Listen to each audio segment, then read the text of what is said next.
Buenos días. ¿Se escucha bien? Buenos días. Sí, Bueno. Un poco bajo, un poco profesor. bajo, pero Se sí. escucha, profesor. ¿Ahora? Sí, ahora Bien. mejor. Ahí mejor creo. La idea un poco de esta clase era hacer evacuar dudas de temas que ustedes puedan tener y de cuestiones que puedan tener para de cara al parcial que se viene el viernes que viene. Está conectado también con nosotros la profesora Victoria Suárez. Buenos días, ¿cómo están? ¿Cómo estás, Victoria? ¿Cómo están? ¿Todo bien? Y bueno, la idea es ir un poco con los temas relacionados con lo que va a ir para el parcial. Yo no sé, Victoria, si querías decir algo antes, previo a empezar, y que ellos vayan haciendo capaz las preguntas de los temas que tengan duda o cuestiones que hayan que aclarar. Ahí está. No, en realidad eso, primero que la idea es más poder evacuar algunas dudas que bueno, que hablar nosotros y repasar todo lo que ya se dio. Así que nada, esperamos que estén estudiando porque lo van a precisar para el parcial. Y bueno, estamos a las preguntas que nos hagan. Si no tienen preguntas, sí, bueno, haremos un breve repaso por todo lo que hemos dado, pero se imaginarán que no vamos a dar hoy lo que dimos ya en un montón de clases. Así que va a ser, seguro no va a ser suficiente para que ustedes puedan aprobar el parcial solamente con la clase de hoy. No, pero a lo mejor buenos días, perdón, tenía Buen día. el micrófono mal. A lo mejor lo que decía el profesor de concentrarnos en los temas que van a ir, y por supuesto va a ser sobrevolarlos, ¿no? Pero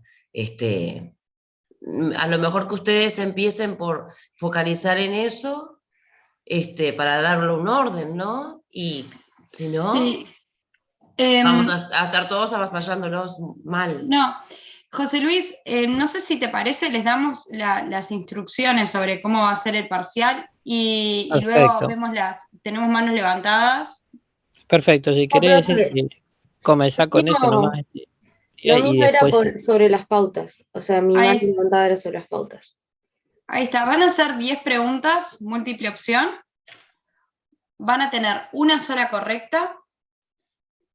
La correcta les va a dar un punto y las respuestas incorrectas restan. Va a restar según la cantidad de opciones que tengan. O sea, va a ser proporcional la cantidad de opciones. O sea, ustedes tienen la pregunta y tienen una serie de ítems a los que tienen que poner correcto o incorrecto. Cuando tienen 3, cuando tienen 4, va a depender el porcentaje de lo que les resta. ¿Está? Pero una sola es correcta. Bien. La respuesta que no contesta, o sea, la pregunta que no contesta, que no tiene respuesta, es 0 punto. Y van a tener 15 minutos para hacerlo. Empieza a 8:15 y a partir de ahí lo pueden hacer. No se puede salir ni entrar y no pueden volver para atrás, son secuenciales. Después de que contestan, siguen. Así que antes de contestar, piensen bien. Tienen más o menos un minuto y poquito por pregunta. bien, muy bien. Profe, buen día. Buen día. Y si son 10 preguntas y cada una vale un punto, ¿cómo llegamos al 12? Perdón, que no entiendo eso. El 12 va a ser las 10 preguntas correctas. Ah, bien, pensé que era tipo un punto según la respuesta. No, porcentaje. Muy bien. Bueno, si les parece, esas son las pautas. Una pregunta, ¿hay que entrar a Zoom después del parcial? No. Pero antes del parcial hay que conectarnos a Zoom. No. Bien, gracias. O sea, en realidad va a quedar habilitado. Ustedes no se conecten 8:30 en punto. Conéctense un poco antes. A partir de 8:30 va a quedar habilitado y ahí ustedes tienen esos 15 minutos para hacerlo. De Si 8 se a conectan 30 tarde, bueno. 8:15 va a quedar. 8:15 va a quedar perdón. disponible, pero eso en EVA. Ah, No tienen que conectarse a la clase de Zoom. Claro, no finaliza hay clases, 8:30. hay solamente el parcial. Exacto. Claro, finaliza 8:30, pero se conectan a las 8 como se conectan para esta clase, e incluso ustedes se conectan unos minutos antes, que está bien, y tranquila. Se te corta el audio, José Luis. Ah, sí, disculpen. No, que se conectan como para la clase. Ustedes siempre se están conectando 8 o un poquito antes de las 8 y ya ahí están tranquilos de que están conectados, digo, ingresan a EVA, ¿no? Claro, en EVA. Pero el No va a haber parcial recién se va a poder abrir 8:15, ¿no? Exacto, 8:15. les va a quedar disponible 8:15. 8:15 a 8:30. 8:30 finaliza. 15 minutos, así que no se conecten 8:15. Conéctense antes. Buenas, una consulta. En el caso de contestar mal una pregunta, ¿esa sanción puede ser mayor a un punto o nunca va a ser mayor a eso? Nunca va a ser mayor a un punto. Como mucho 50, ¿no? O sea, 0,50, porque si resta proporcionalmente a lo... Por ejemplo, si fueran 2 No, te opciones. puede llegar a restar 3/4.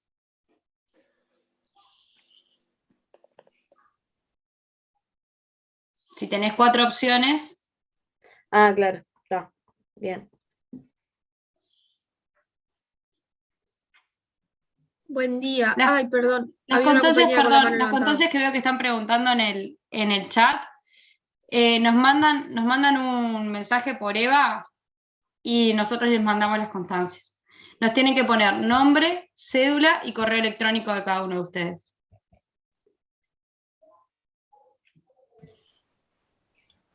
Profesora, buen día. Una consulta que me lo perdí al principio.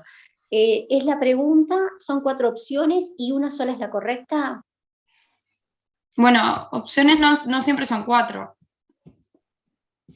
No importa la cantidad de opciones que sean, pero una sola es la correcta. Está. Y nos conectamos 8:15, pero si yo me conecto 8:20, los 15 minutos empiezan a correr a partir de 8:20. No, cuidado con esto. Se conectan como a la clase. Que en realidad no es que se conectan, no van a entrar Entramos al a EVA. Zoom. Entran a EVA como si entraran a la clase 8 menos 10. Y esto va a quedar habilitado 8:15. Si usted se conecta, ingresa a EVA 8:20, va a perder 5 minutos. Está.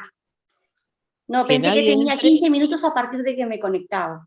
Está. No, es a Empieza partir de 8:15 y es 8:15. empieza 8:15. Está. Ustedes Gracias. ustedes ingresan, pues yo digo, estoy tan acostumbrado a decir se conectan porque ustedes ingresan a EVA a las 8 menos 10.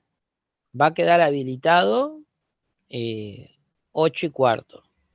Si ustedes ya están, se retrasan en eso o intentan ingresar sobre la hora, mientras ingresan, capaz que tienen que hacer algún intento, después abren la prueba y todo, pierden tiempo. Ustedes no esperen.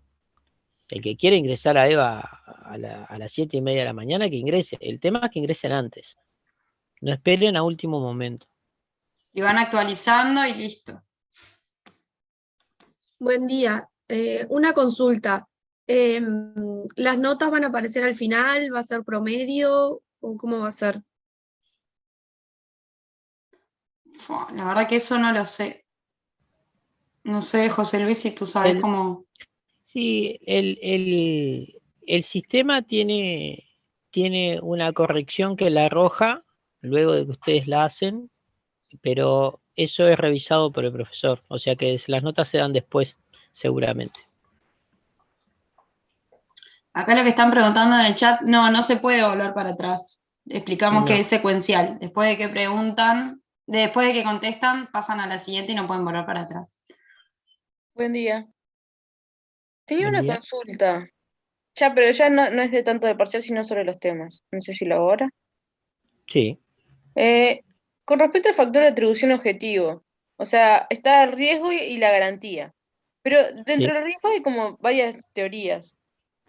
sí. Y la que no me quedó clara es la teoría de la empresa. de empresa, perdón. Sí, ahí en ese tema le digo para ser práctico en función del parcial. No sé, podría llegar a preguntarse, pero en realidad es difícil que le pregunten las teorías que fundamentan los riesgos. Lo importante es que ustedes sepan, la más conocida que es la del riesgo-beneficio, y es en la que se funda el beneficio económico, que es en la que se funda la interpretación del inciso primero para parte de la doctrina del 1324 del Código Civil. Y es un poco la más difundida y la más conocida. Y en realidad, si ustedes leen el Tratado de Derecho Doctrinario y Jurisprudencial de Mariño, cuando él habla de las diferentes corrientes, él en el fondo dice que están todas, en cierta forma, conectadas o relacionadas, y que, vamos a entendernos, están todas de alguna forma vinculadas. Y en el fondo, creo que la teoría del riesgo tiene dos grandes pilares. Una es la que dice, bueno, más allá de que exista o no exista un beneficio, el que introduce una actividad riesgosa, sea un empresario o no, sea una empresa o no, va a responder por el simple hecho de introducir una actividad riesgosa. Y la otra que dice, bueno, aquella persona que introduce una actividad riesgosa y obtiene un beneficio, ¿sí? Y esto sí se relaciona con vamos a decir, con la empresa, porque se relaciona con la obtención de utilidades en el mercado, y etcétera, etcétera, ahí sí hay un factor de atribución riesgo. Pero si ustedes recuerdan lo que vimos en la clase, si bien la teoría de riesgo-beneficio puede tener un fundamento en el 1324, porque dice aquel que se sirve de la cosa o la tiene a su cuidado, eso de servirse se interpreta como servirse en un concepto económico, servirse, beneficiarse. Cuando vimos el tema de la teoría del riesgo aplicada al animal feroz, ahí no hay un beneficio económico. Yo creo que... Se muteó. No sé por qué se apagó la pantalla y... ahí está. Ahí, si ustedes ven, el factor que une común a todas las teorías del riesgo es que uno introduce en la sociedad una actividad riesgosa o un elemento riesgoso. Y eso es lo que une a todos. En algunos casos se fundamenta ese riesgo en el beneficio que obtuvo. Y en otros casos ese riesgo en el simple hecho de haberlo introducido. Cuando paseo con un león por Ciudad Vieja o por 18 de julio, estoy introduciendo un elemento de riesgo. Capaz que no obtengo un beneficio económico, pero en realidad esa responsabilidad del animal feroz se funda en el riesgo. Entonces, el elemento común y central del factor de atribución riesgo como factor de atribución subjetivo es la introducción en la sociedad de un elemento riesgoso o de una actividad riesgosa, y es eso lo que funda. Después, bueno, a veces se le encuentra el fundamento en que tiene que responder el que se tiene un beneficio económico, pero en otros es simplemente el que lo introduce. No sé si quedó claro. Sí, pero en el caso de empresa, en este caso, el que lo introduce sería el empresario mismo. Y está relacionado, es una variante de riesgo-beneficio, el riesgo de empresa, y refiere más que nada no a la persona, vamos a decir,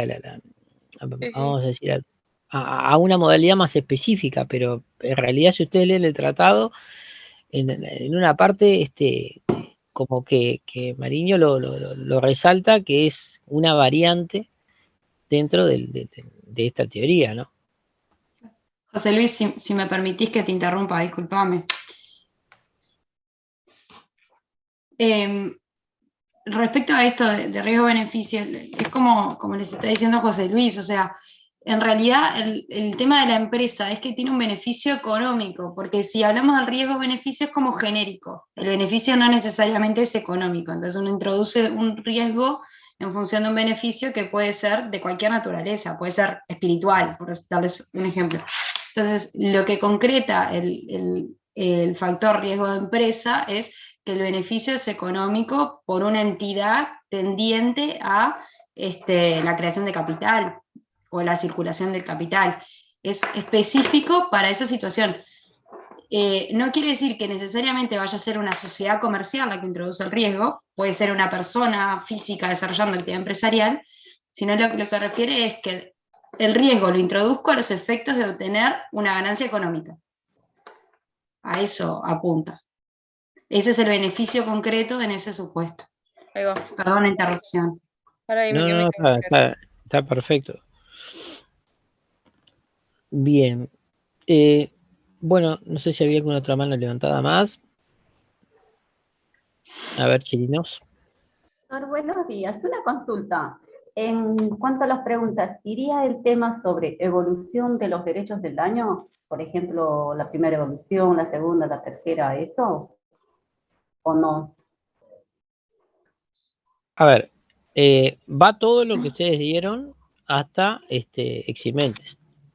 O sea que va a ir todo.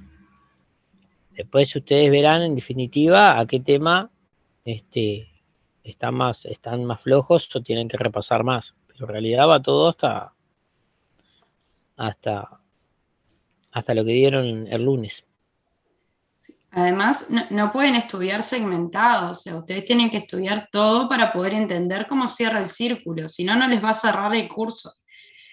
Y lo que tiene que ver con funciones del derecho de daños y demás, eso lo tienen que tener súper claro. O sea, más les ponemos un cartel luminoso, ¿no? Pero digo, súper claro. Bien, teníamos a Georgina. Te escuchamos a ti primero, que tenías la mano levantada. Buen día. Mi consulta va en referido a antipublicidad y abuso del derecho. El profesor Mariño aclara que los límites internos del abuso del derecho es la función que se espera del derecho. Y luego habla de los criterios para distinguir el abuso del derecho y él opta por los criterios objetivos que también se basan en la función social y económica. Y mi pregunta es, respecto a los límites externos, ¿cómo los limita o qué criterio utiliza para identificarlos? No me quedó claro eso. Bueno, no sé, Victoria, si te parece lo contesto. Sí, adelante. Sin perjuicio de que nosotros nos complementamos, a veces uno contesta, pero la idea de estar los dos es para esto mismo, de ir complementando. Para poder, sí, peletearlo un poco. En realidad, la teoría del abuso de derecho, como está planteado en el 1321, merece algunas críticas. Voy a decir solo esto en función de lo que preguntabas. Y una de ellas es que cuando habla del exceso, del exceso en el uso del derecho, algunos dicen que ahí en realidad, cuando hay exceso, en sí no hay abusos, sino que se traspasan los límites externos. Esto es una teoría, esto es vamos a decir, una crítica que le hace Yagamarra en el tratado, pero bueno, el límite interno veo que te quedó claro y eso lo vamos a dejar así. Pero el límite externo en realidad es aquel empleo en el uso del derecho que ya afecta o traspasa el perímetro que viene a ser el derecho que se trate, ¿no? Porque en la teoría del abuso del derecho luego se concretiza en el derecho que se cuestiona y que se dice que se abusó en su uso o en su exceso. Y cuando eso sucede, hay que ver qué otros derechos afectó, porque generalmente el abuso de derecho, cuando habla de los límites externos, es su relación con otros derechos que tienen igual importancia o relevancia. A ver, esto se ve más claro en algunos casos, por ejemplo, en la responsabilidad de los medios de comunicación. Se tiene el derecho a informar. ¿Cuándo se comete el abuso del derecho a informar? Bueno, cuando se afectan otros derechos de igual jerarquía como el derecho a informar, que se fundamenta en la libertad de expresión, que es el derecho al honor, por ejemplo. Entonces, en realidad, el límite de esos derechos, de ese derecho a la libertad de informar, tiene un montón de derechos que están también en un, vamos a decir, en un pie de igualdad, que son importantes, y que en algunas acciones se puede traspasar ese límite y dañar a otro derecho de igual jerarquía. Ese es básicamente el tema. Usted imagínense el derecho, esto en un tema ideal o geográfico, como si fuera una especie de círculo en donde ustedes tienen un perímetro. Bueno, ustedes pueden cometer una acción contraria a derecho por que es aparente, que aparentemente es conforme a derecho, por eso es en definitiva es el uso de un derecho que es algo legítimo, pero se hace de tal forma que se abusa del mismo. Y ahí están los límites internos.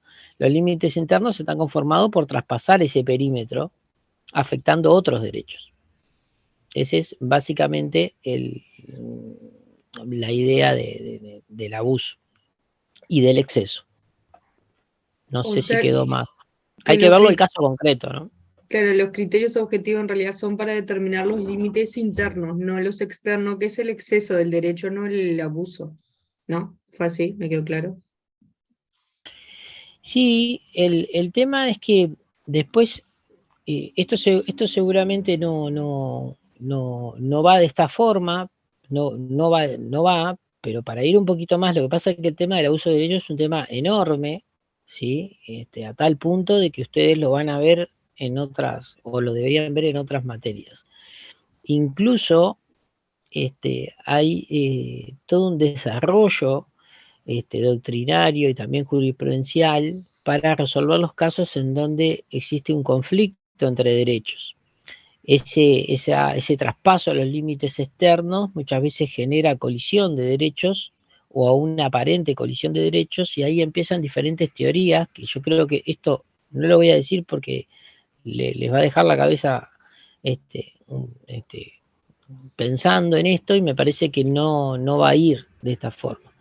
Está bien como ustedes lo entendieron ahora, después van a ver más adelante en la carrera, la Corte Interamericana amplió algunos derechos, algunos criterios de ponderación de derechos, hay otras formas relacionadas por la doctrina y por la jurisprudencia para resolver estos conflictos, pero no es el caso, no se lo van a preguntar y no llenen la memoria con este tema ahora. Sí, quédense con esto de los límites internos, y los límites externos es cuando se traspasa ese perímetro que comprende y que está conformado por la existencia de otros derechos, como que van el derecho de otra persona u otros derechos de otras personas limitan ese derecho, y es ahí cuando se puede traspasar el límite externo. No sé, Victoria, si querías decir algo más. No, eso, a ver, que en realidad el abuso de derecho es un temón, y es un temón para la filosofía del derecho y para lo que es teoría del derecho en realidad, entonces lo van a ver y bueno, esperamos que lo vean también más en profundidad, pero es un temón, realmente es muy importante. La idea que nosotros pretendemos, creo, que tengan a los efectos de responsabilidad civil, es que en principio el ejercicio del propio derecho está pensado o tiene como finalidad cumplir con la satisfacción del interés del propio individuo que es titular de ese derecho. Pero eso no puede llevar a que, usando mi derecho, yo genere daño a otros, que yo vulnere derechos de otro en ejercicio de mi derecho.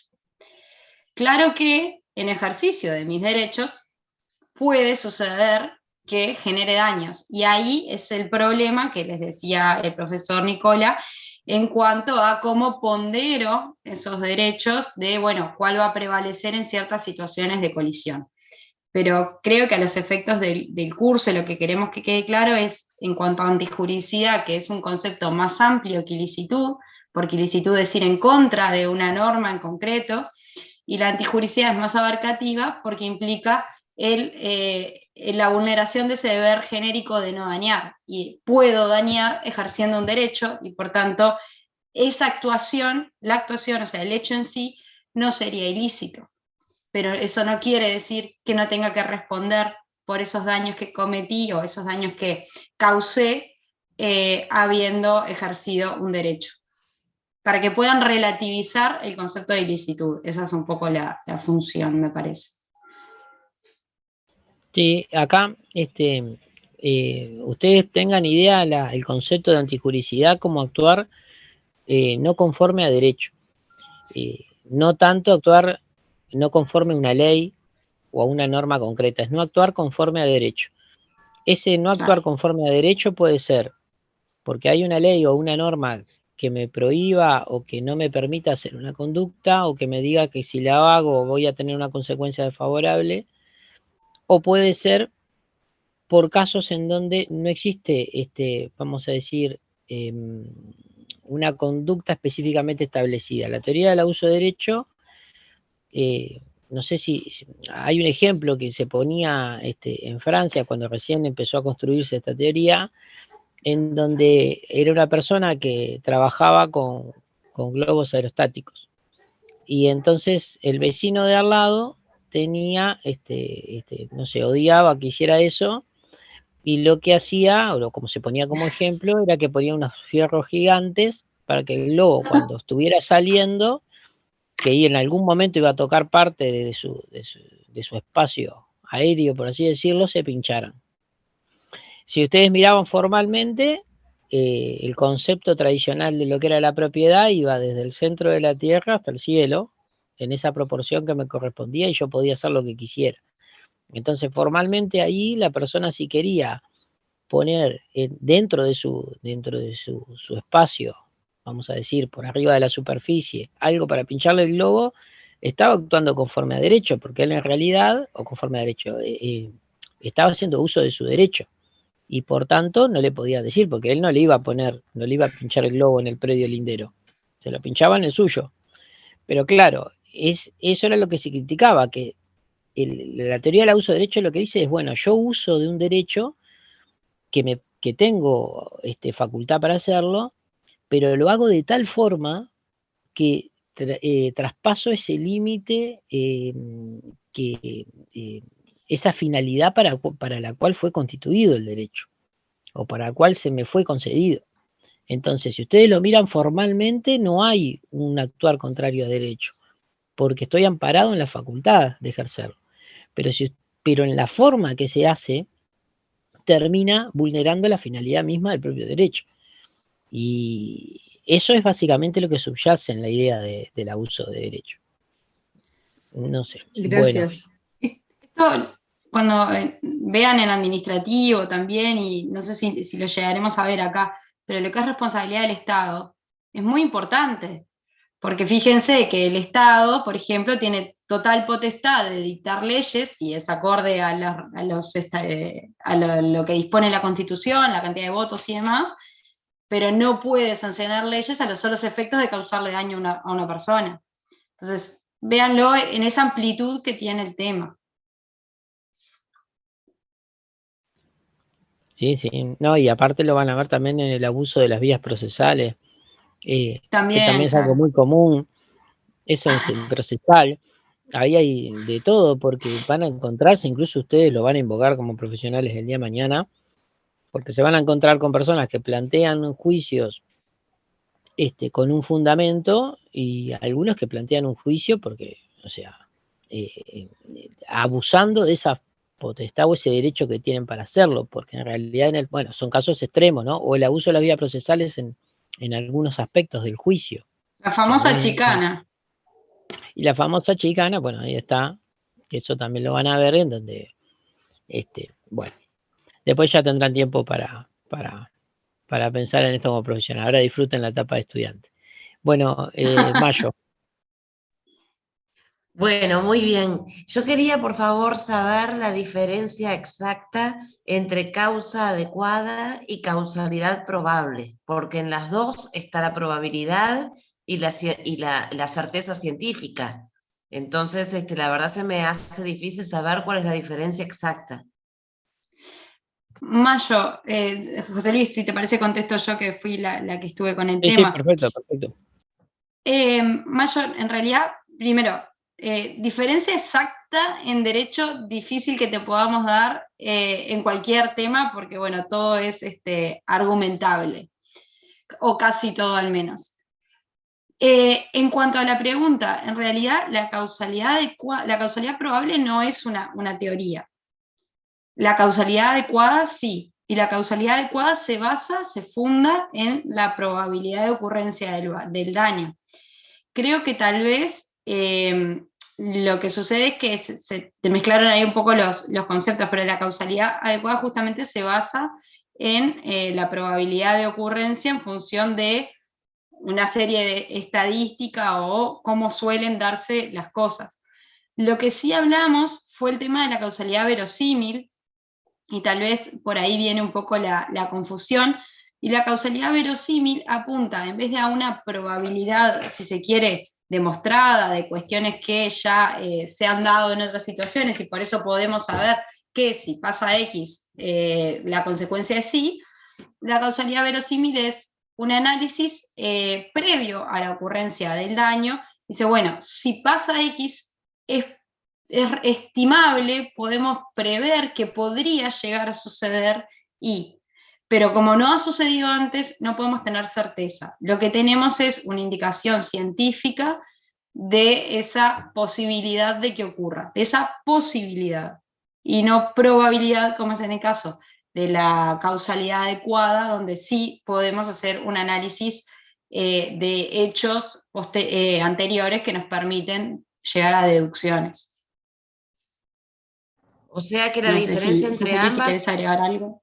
preguntar, bueno, Sí, que el tema de la causalidad verosímil, a diferencia de todas las demás construcciones de causalidad, lo que tiene de relevante es que es la más novedosa y está pensada para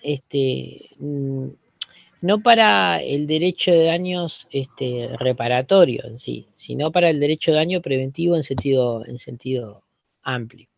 Es un poco por ese lado que tiene el mayor atractivo la causalidad verosímil, pero digamos, su forma de estructurarse, y como bien lo señalaba la profesora Victoria Suárez, no compite, por así decirlo, con los otros tipos de causalidad. Ustedes cuando hablan de causalidad tratan de la causalidad tiene el mayor problema de la causalidad es el de los límites, de cómo se conecta el hecho dañante con el daño, porque es una relación causa-efecto. Ocurre un hecho y hay que ver si ese daño es consecuencia de ese hecho, y después cómo se limita, porque vamos a decir, los hechos no son tan claros muchas veces y además involucran una multiplicidad de causas, como lo habrán visto. Entonces ahí viene el problema. Pero la causalidad verosímil lo que hace, en definitiva, es un análisis ex ante. Y yo creo que esa es la mayor diferencia. Entonces, no es que ustedes, al momento si ustedes están hablando de sistemas reparatorios, sí van a tener el tema de, bueno, la equivalencia a las condiciones, la cosa eficiente, la adecuada, pero después como que parte de otra lógica diferente. No sé si eso los va a ayudar para tener claro en ese análisis de probabilidad. En un caso es una probabilidad de un hecho que ya ocurrió, causalidad adecuada, por así decirlo. Y en el caso de la causalidad verosímil es una probabilidad de un análisis ex ante del daño, por así decirlo. No sé si ahí... bueno, se aplica una para una y otra para otra situación. Lo que quiero decir es que a ustedes no se les va... Igual, como ustedes piensen que este parcial no está diseñado para que ustedes hagan un desarrollo de todos estos temas.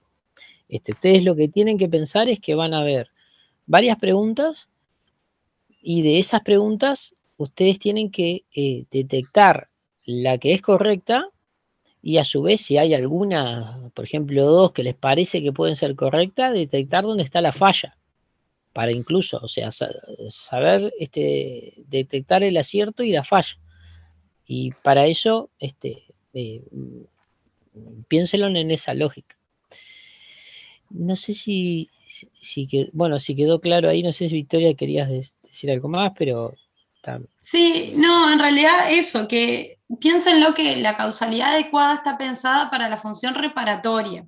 Y justamente por la insuficiencia que implica un análisis casuístico para la función preventiva del daño, es que se adapta o se adecúa esa causalidad adecuada con la causalidad verosímil. El fundamento es el mismo, el análisis es diferente, porque en la causalidad adecuada tenés cuestiones previas a valorar, y en la causalidad verosímil no. Entonces en la causalidad verosímil hablas de un análisis de posibilidades, y en la causalidad adecuada un análisis de probabilidades. Pero la clave está en la diferente función a la que están llamadas a asistir. Sí, me parece que es una precisión importante. Ahí va. Bien. Muchas gracias. No, por favor. Bien, ¿alguna duda más? Buen día. Yo tengo una duda, pero, o sea, más que una duda es, a ver, porque me confundí estudiando, sinceramente. En los factores de atribución, en la parte de culpa extracontractual, hay una parte, acá la encontré, hay una parte que dice que el artículo 1324 lo que hace es exigir la diligencia de un buen padre de familia. Pero más abajo menciona que Amézaga dice que hay que tener la diligencia de un muy buen padre de familia. Y después vuelve a decir que Gamarra también exige la diligencia de un buen padre de familia. Entonces no sé cuál en realidad es la que... Muy bien. Si te parece, Victoria, ahí voy me yo confundí. y después Sí, estaría adelante. bueno si querés decir algo. Es un tema también enorme. El tema es básicamente así. En materia de factor de atribución subjetivo culpa, acá el concepto de lo que es la culpa, que puede entenderse por actuar culpablemente o no, se extrae de una norma que está en sede de responsabilidad contractual, que es el 1344 del Código Civil. A raíz del texto del 1344, dijimos que se obtiene un concepto de culpa que se aplica a todo el sistema de responsabilidad civil, sea contractual, extracontractual, sea que estemos analizando otro supuesto.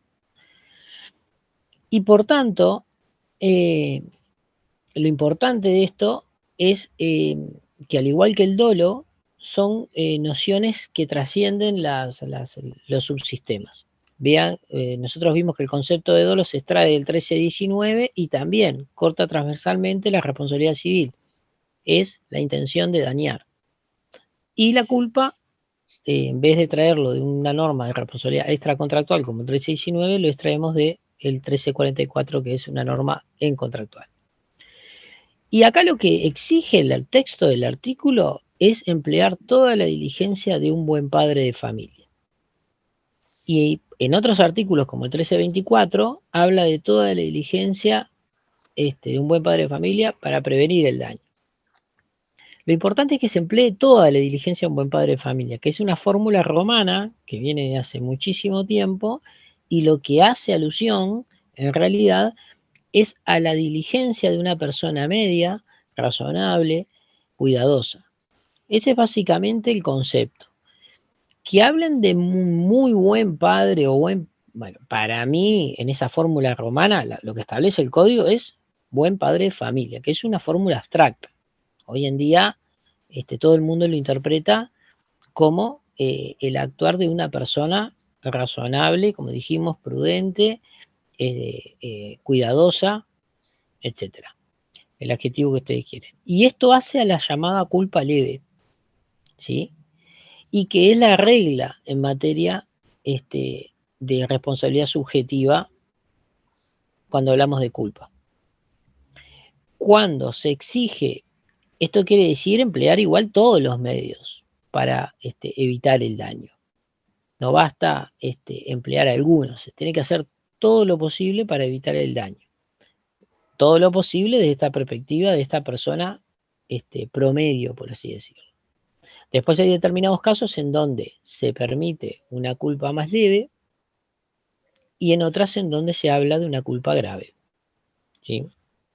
Pero ese sería el tema. No se confundan igual con esos términos que hablen de un muy buen o un buen. En realidad lo que exige el artículo es que sea un buen padre de familia. Ese es el estándar abstracto, por así decirlo, donde se compara la conducta de la persona en el caso concreto con la que hubiese desarrollado esa persona diligente, prudente, etc. Ni excesivamente cuidadosa, ni excesivamente torpe, diría Gamarra.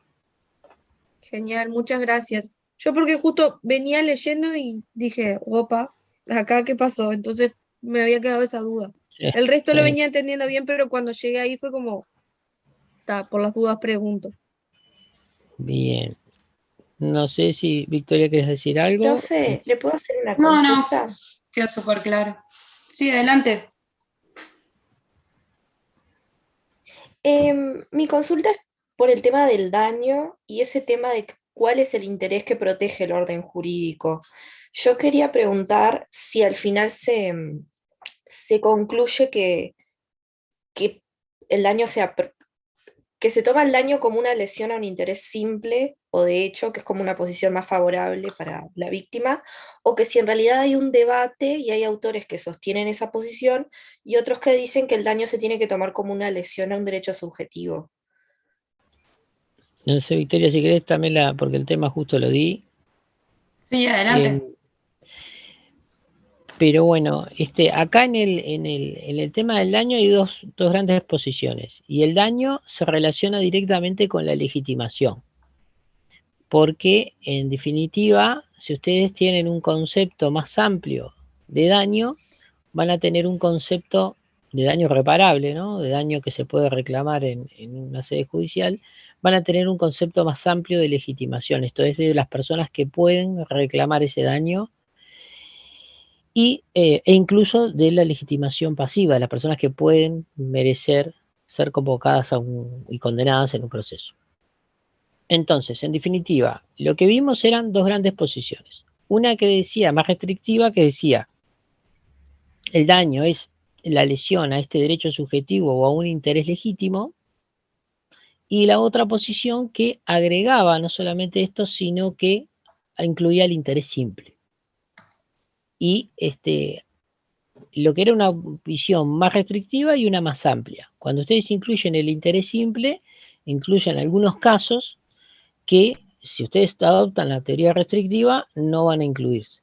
Nosotros hablamos el supuesto de los daños causados a la concubina, vimos hasta dónde llegaba el límite, si podía reclamar la novia, el novio, ahí era por donde venía el tema. En un concepto más restringido no puede hacerlo, en un concepto más amplio lo puede hacer, ¿sí? Ese es básicamente de cómo ustedes quieran, como ustedes entiendan que hay que delimitarlo. Pero si ustedes incluyen, y en eso está muy claro en el tratado, si incluyen el interés simple, van a tener una mayor cantidad de casos que pueden ser reparables, ¿sí? O que pueden merecer el juicio de responsabilidad. No sé si quería agregar algo, Victoria.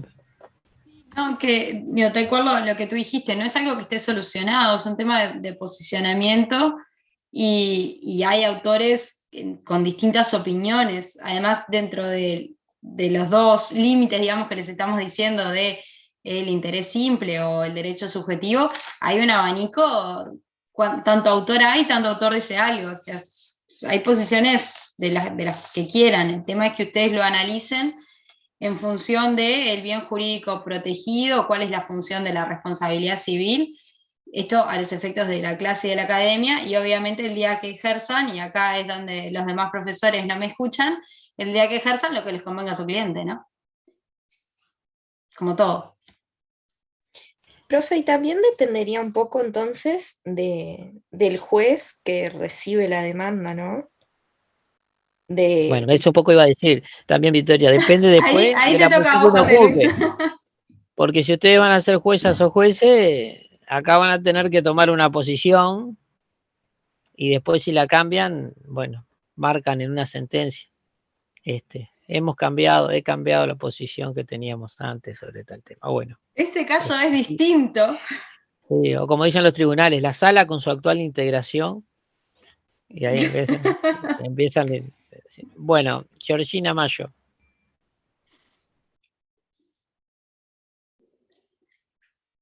Bueno, tenía la mano levantada, capaz que le había quedado. No, yo tenía otra. Si es posible, ¿no? Sí, claro. No me anda la Claro. cámara. Bueno, no. Sobrevolar un poquitito con algún concepto, una oracioncita cada una, porque obviamente no voy a pretender profundidad. Un repaso de las formas causales plurales, de las causas plurales. ¿Cómo? Un repaso breve sobre las causas plurales. Sí. Sobre la pluralidad de causas. Sí, la causalidad plural. Bien, de causalidad plural es cuando, ahí está, los distintos supuestos que pueden haber de causalidad plural. Ahí va. Bien, nosotros habíamos hablado de que en lo fáctico, digamos, en el mundo de los hechos, hay un universo de condiciones y el derecho considera a una o algunas como causa. El problema que se nos genera con la causalidad plural es cuando, en lugar de que, aplicando la teoría que corresponda al sistema y la que se siga en esa oportunidad, en lugar de encontrarnos con una única causa del daño, nos encontramos con que hay varias, 2 o más. Entonces ahí tenemos que hacer un análisis según la participación causal de los sujetos que dieron lugar a ese evento y la identificación de la gente. Porque eso nos va a derivar en distintas consecuencias a la hora de la imputación de la responsabilidad civil. Entonces, ahí habíamos hablado de que se pueden dar 4 supuestos. Por un lado, lo que habíamos denominado causalidad conjunta o común, que es cuando hay varias causas que participan en la producción del daño, eso es necesario para que estemos en el supuesto, pero que individualmente consideradas no lo hubiesen causado. O sea, cada una de esas circunstancias por sí mismas no son idóneas o no son suficientemente idóneas para causar el daño que se tiene por resultado. O sea, el daño se produce por la sumatoria de todas esas causas. Ese sería el caso en que, como consecuencia, como la imputación de la responsabilidad, va a implicar una proporción, porque yo tengo identificados los agentes y tengo identificada la participación causal.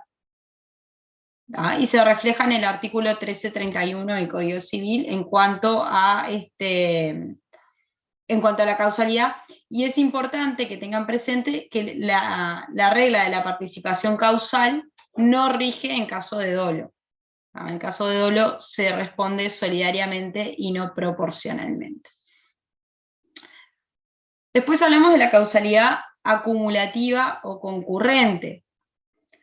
En este caso, tenemos pluralidad de causas que generan un daño, pero si hubiese generado el daño, incluso si solamente si hubiese generado el mismo daño en la misma entidad, incluso si hubiese actuado una sola de ellas. Si en vez de tener varias causas hubiésemos tenido una sola. ¿Está? En ese caso, la responsabilidad es in solidum, es decir, frente al acreedor, frente al sujeto dañado, van a responder todos por el todo. ¿Por qué? Porque aún si los demás no hubiesen existido, el daño hubiese sido el mismo y la responsabilidad hubiese tenido la misma envergadura. ¿Bien? Después vimos lo que es la causalidad disyuntiva o alternativa, que yo les decía, para mí acá lo más fácil para uno asociar el nombre con el contenido es anónima. en estos casos tenemos pluralidad de sujetos, pero como un conjunto definible con miembros que no están identificados. Y acá, con los perdones de la mitad de la clase, para no dejarlos, es el caso de los hinchas de Peñarol, ¿tá? O sea, es ese conjunto, no sé quiénes son sus miembros, o por lo menos no todos, pero sí sé que fue ese conjunto. Fueron los estudiantes de responsabilidad civil del curso de Mariño. Está, perfecto. Los responsables son ellos, aunque no los tenga identificados a todos. En este caso sí los tenemos identificados, no se crean, ¿eh? Pero el daño se causa en tanto grupo. La causa se identifica, es específica, pero no se identifica al autor en concreto. Entonces, en ese caso, la consecuencia de aplicación de este supuesto es que la responsabilidad va a ser in solidum, de todos los miembros. Ahora, ¿qué pasa? Va a ser de todos los miembros hasta tanto se logre demostrar quién fue concretamente, o quiénes fueron concretamente los que causaron el daño. Si se identifica al sujeto concreto causante, allí ya deja de responder el grupo y pasa a responder el sujeto en concreto, porque desaparece el supuesto. O sea, el supuesto ya no es un conjunto no identificado, ya tenemos identificación. Y acá les habíamos dado el ejemplo, además del de los hinchas de Peñarol, el artículo 1330 del Código Civil, en tanto habla de algo que cae o se arroja a la fachada de un edificio. El típico caso les había dicho de la maceta, que no sé cuántas macetas quedan en los balcones, pero en fin, sigue siendo el ejemplo de cátedra. Se cae una maceta, responden todos los vecinos de esa pared, o de esa fachada, de ese lado de la fachada. Hasta tanto identifiquemos, ¿tá? Seamos soplones, y digamos, no, fue el de 303. Si eso no sucede, seguimos en el supuesto de causalidad anónima. Sabemos que fueron los vecinos de ese lado, los que están sobre la calle X, pero no sabemos cuál concretamente.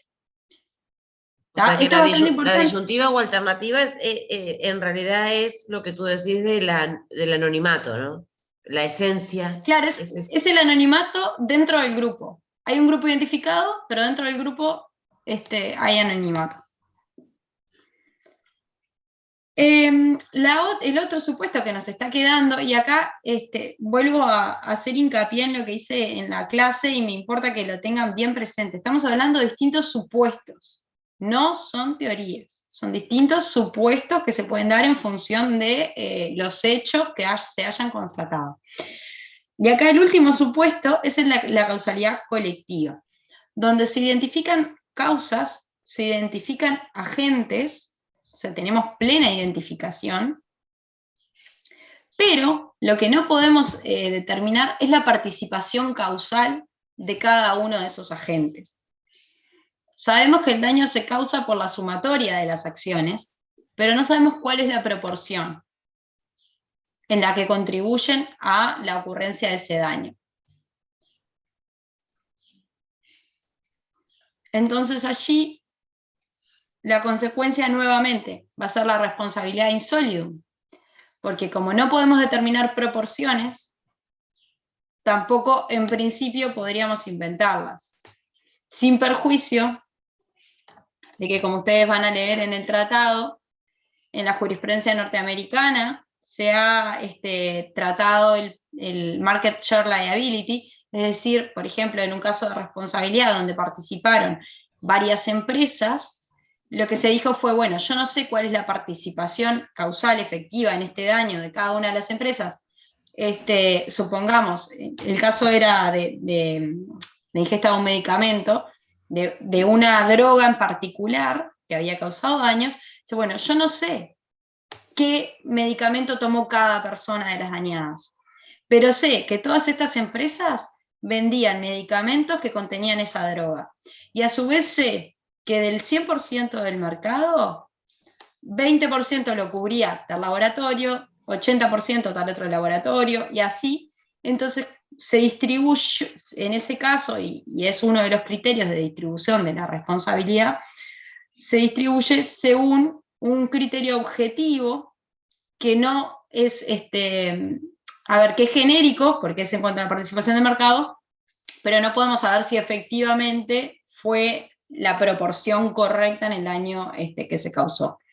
¿No? Esto para que tengan la variable, pero lo importante es que vean cuál es el supuesto y que en principio la responsabilidad sería insólida.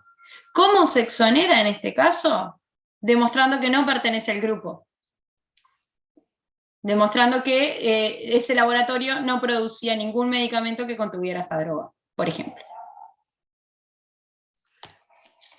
Así que... No sé si te aclaré. Sí, claro, mucho. Las responsabilidades son en la concurrente, en la disyuntiva y en la causalidad colectiva, todas insólidum. Y en Insólidum. Insólidum. Sí, lo que tenés que tener en cuenta es que es distinto el cómo te exonerás en la anónima que en la colectiva. En la anónima tenés que identificar a alguien, en la colectiva tenés que salirte del grupo para ser lo más liso y llano posible. Sí. Y la responsabilidad en la conjunta o común. Ahí es proporcional, porque tenés identificada la proporcionalidad causal. Ahí está. Perfecto. Muchas gracias. No, por favor.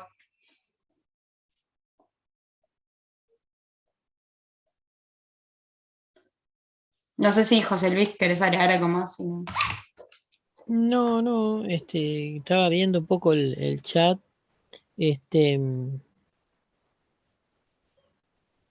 Acá escribía la profesora Brandi si alguno tenía alguna duda sobre causa extraña no imputable, que fue el tema que dictó ella. No sé si alguien tenía alguna duda sobre el tema o sobre algún otro de los temas que hemos visto. Ya van quedando. Profesor, ¿puede darnos un concepto de responsabilidad civil? Pero de acá salgo al estrellato.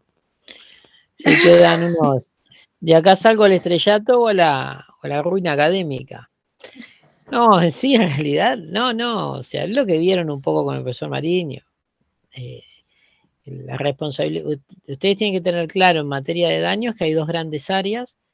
Hay un área que trabaja con el daño que ya existe, que acaeció, y hay con el daño, ¿no?, cierto y con todas las características que vimos, y actual, y bueno, y personal, etcétera, y que se llama responsabilidad civil, y que todo el mundo lo llama responsabilidad civil.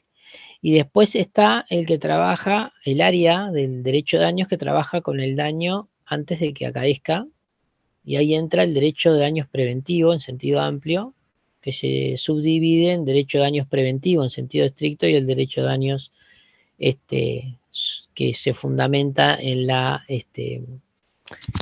el principio precautorio. En cuanto a la responsabilidad civil, no, es un poco eso. La responsabilidad civil no puedo decir, pero en realidad es la materia que estudia el daño reparable y qué se necesita para que exista vamos a decir, una condena de responsabilidad, o sea, a reparar ese daño, por así decirlo, o a indemnizarlo de alguna forma. Y ahí tienen, para saber cuándo hay responsabilidad civil o no, tienen el esquema o método de asignación, que es en lo que se descompuso todo esto que hemos visto hasta ahora.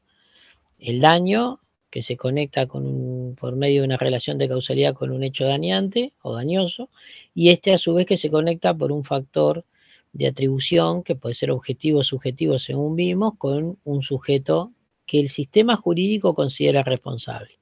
Pero a su vez, este proceso, este método de asignación puede interrumpirse por varias cuestiones. Una de ellas es porque acaezca una causa extraña no imputable, y otra de ellas es que exista una causa de justificación.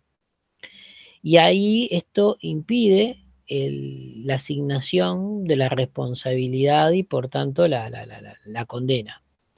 Y en realidad es un poco esto en términos muy grandes para decirlo, pero es eso, ¿no? Igual no creo que le pregunten en concepto de responsabilidad civil, no me gusta apostar, nunca voy al casino, pero les diría que no le van a preguntar conceptos de responsabilidad civiles o quédense tranquilos. Bueno, no sé si hay alguna otra pregunta. Ya nos quedan 15 minutos. Profe, yo tengo una consulta, porque en el libro de Mariño hay muchos tipos de doctrinas de otros países. Eso está bueno tipo para saber de a veces dónde viene nuestro derecho, pero no sé si hay que darle tanto énfasis como como para saber cómo se adapta en cada doctrina o no. Sí, lo que pasa es que en realidad ustedes van a ver en todos los textos que estudien, cuanto más estudio de, obviamente del derecho propio, pero el derecho comparado, nos da un panorama mejor para comprender la realidad. Incluso muchas veces se citan cuestiones de derecho comparado que nos demuestran que, por ejemplo, Uruguay en determinadas cuestiones tiene temas para analizar, o tiene temas para profundizar, o yo qué sé. Pero o sea, en realidad ustedes ahora para el parcial concéntrense en conceptos más que nada y en demostrar que saben, por ejemplo, lo que es, no sé, un factor de atribución subjetivo.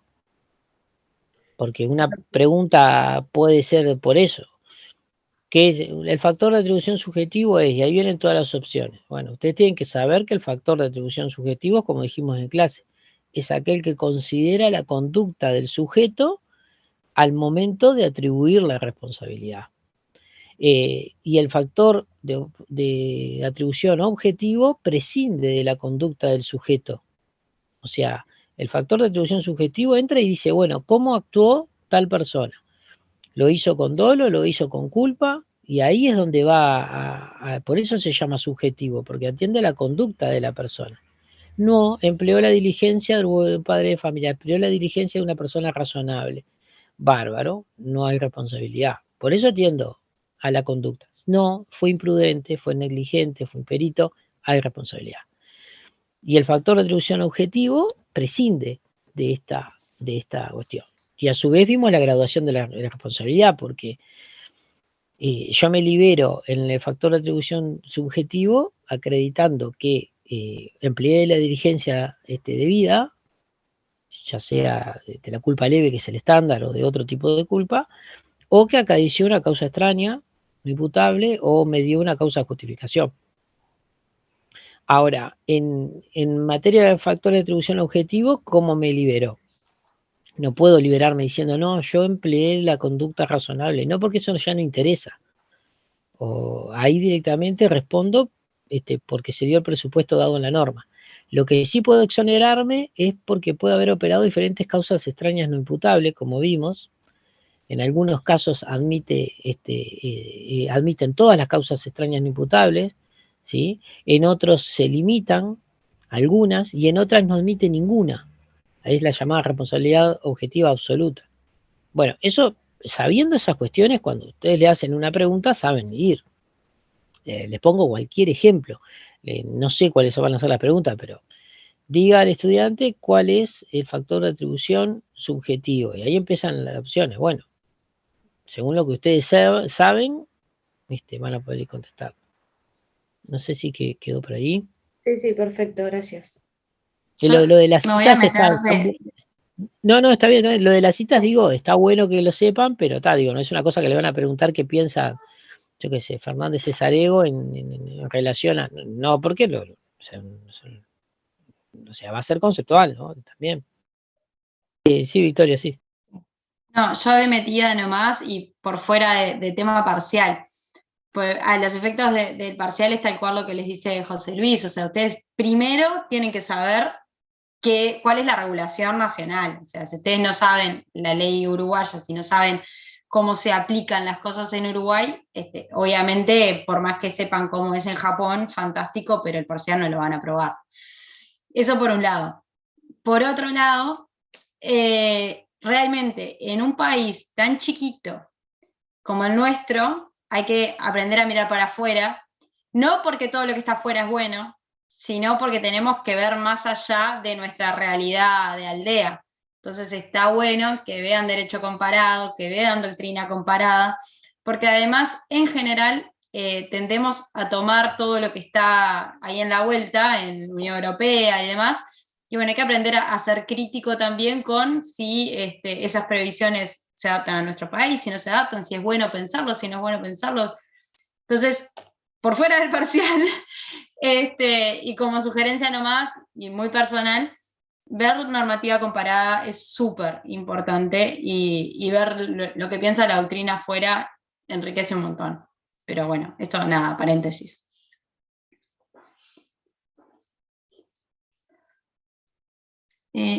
Nancy Oyeche, tengo una duda personal con respecto a responsabilidad, ¿podría hacerla? No sé a qué te referís con duda personal. Si es un caso de consulta de algo que pasó, me parece, no sé qué dice el profesor, no es la oportunidad donde estamos analizando consultas personales, pero referidas al parcial. O sea, no sé cuál es el supuesto. Si es una consulta de un caso, te diría que no es la mejor oportunidad. Sí, era de un caso, pero me refería a luego de que terminaran con las dudas del parcial.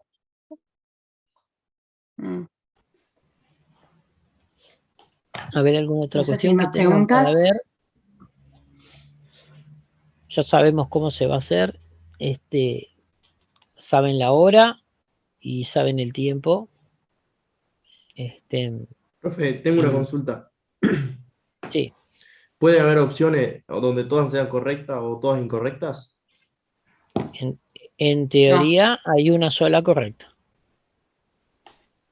Hay una sola. Ustedes, no quiere decir que en todas tengan la misma cantidad de opciones, pero dentro de las opciones que van a tener, una es correcta. Ahí viene la... Claro, profesor, pero creo que lo que pregunta el compañero es si hay una opción que diga todas las anteriores son correctas o todas las anteriores son incorrectas. Bueno, habría que ver, pero no, en realidad eso ya supone que todas son correctas, así que iría contra esta premisa. O sea, tendría que haber una sola correcta.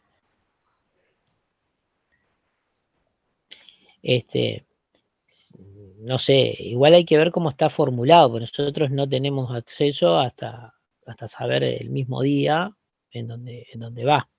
Digo, obviamente que en base a lo que nosotros fuimos viendo y todo, vimos, pero nosotros las preguntas no las leímos. Pero ustedes se van a dar cuenta leyendo. O sea, le voy a poner un ejemplo muy que rompa los ojos. Yo pensé que las preguntas las hacían ustedes, las hace el No, profesor Mariño, entonces. en realidad esto es básicamente así. Nosotros proponemos, obviamente, cuestiones en funciones de las que hemos dado, los temas que hemos dado. Pero después hay una cuestión del profesor Mariño como encargado del curso, él elige y la formula, digamos. Obviamente que nosotros colaboramos en esa etapa, pero es una cuestión que hasta incluso, sinceramente, si me preguntan a mí, no me interesa saberlas, hasta el momento que lo coloque. Y si fuera el encargado del curso, tampoco estaría pasando las muestras del parcial o sea, directamente se pone el mismo día y ustedes se enteran en el mismo día, en el mismo momento incluso. Ahí ustedes van a tener que leer la pregunta, pero en realidad hay una que es correcta. No sé si va a tener ese diseño de que habrá alguna parcialmente correcta, otra parcialmente correcta y después otra que diga todas las demás son correctas, pero ustedes se darán cuenta. Si hay una pregunta que dice los factores de atribución pueden ser, y les pone 2 puntos, objetivos porque prescinden de la conducta del sujeto, subjetivos porque tienen en cuenta la conducta del sujeto. Las 2 anteriores son correctas. ¿Qué van a poner? La última. Y porque los factores de atribución pueden ser objetivos o subjetivos. Y sí, lo vimos. ¿Se entiende? Pero eso lo van a despejar en el momento mismo. A ver, Apolo, tenía otra pregunta. Buen día, profesor. No, quería saber si en el momento del parcial ustedes van a estar atentos a EVA o algo, porque donde yo vivo en realidad no tenemos ni teléfono fijo ni wifi. Me manejo con los datos del celular. y a veces se cae la señal en caso de que me saque del parcial o algo, por lo menos para avisar. A nosotros la plataforma nos deja el registro de si el problema que tuvieron fue o no un tema de conexión. Entonces no vamos a estar en EVA, no vamos a estar en el Zoom, pero si tienen una dificultad nos escriben y a nosotros EVA nos dice si el problema fue o no de conexión. O sea, nos dice el ancho de banda y todo que tenían en el momento de realizar el parcial. Entonces, si se te desconecta porque otra cosa, lamento, pero el parcial sigue y bueno, si no lo pudiste terminar. Ahora, si es un tema de conexión, EVA nos da el reporte. Bien, gracias, profesor. No hay nada. Si no hay más preguntas, no sé. Bien. ¿Hay alguna pregunta para hacer? Bueno. Acá. Nos despedimos entonces. Sí. De Eximente no tienen ninguna pregunta, ¿no? Fue el último tema que dieron. Lo digo ¿Cuál? porque aprovechando de Eximente, que fue el último tema que dieron el lunes. Capaz que es porque tienen el tema más fresco directamente y porque... Pero bueno. ¿Por dónde Si no, podría haber, según su experiencia, por dónde vendría la duda de ese, vamos a hacerlo grueso, no. de que No, podríamos... yo tampoco quiero sembrar. No, capaz que uno por no saber, no es no dudar, sino no es saber. No. Preguntaba simplemente porque también puede haber habido preguntas sobre causalidad, factor de atribución, son temas grandes aparte, daño, Sí. pero no ninguno, digo, aparte el tema es como todos, lo que pasa es A mí lo único que que es el se me tema más ocurre, fresco. a mí lo único que se me ocurrió con respecto a eso es por qué, vamos a decir, en las causas de justificación, por qué la causa, ¿cómo es, Eni? Perdón, la causa externa no imputable. Causa extraña. Extraña, disculpa. Causa extraña no imputable, ¿por qué no es causa de justificación? ¿Por qué no está dentro de las causas de justificación?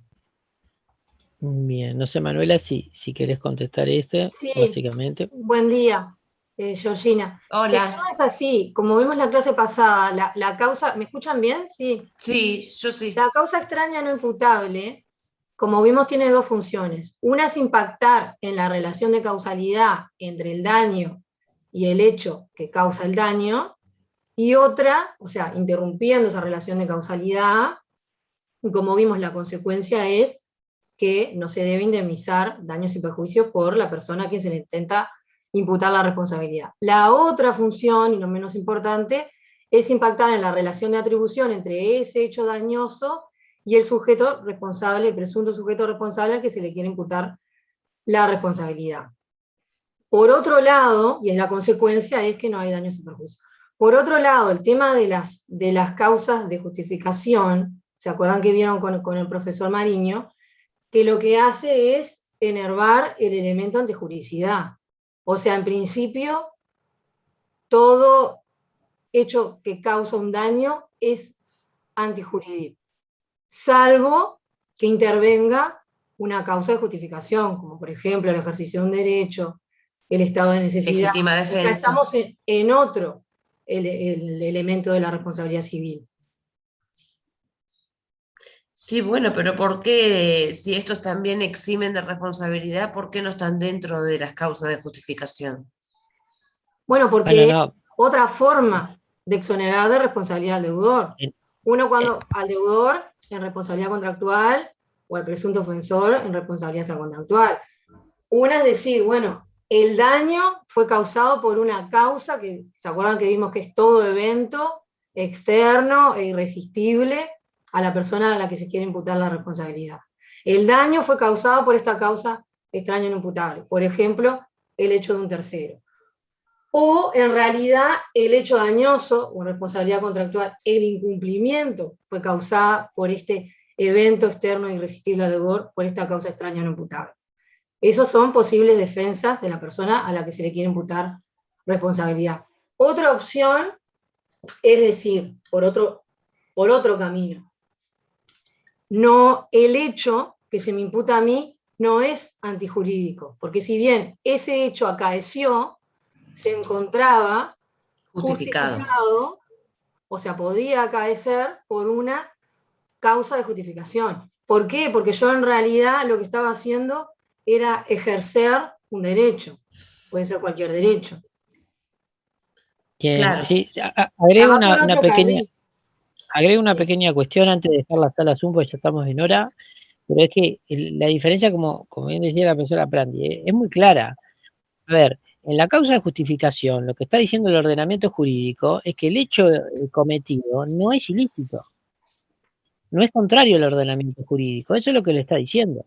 Ustedes actuaron legítimamente amparados en el uso de un derecho, en estado de necesidad, en lo que sea. Y en las eximentes, no por mediar un eximente o una causa extraña no imputable, el hecho deja de ser antijurídico. No, a ustedes no le va a ser imputable.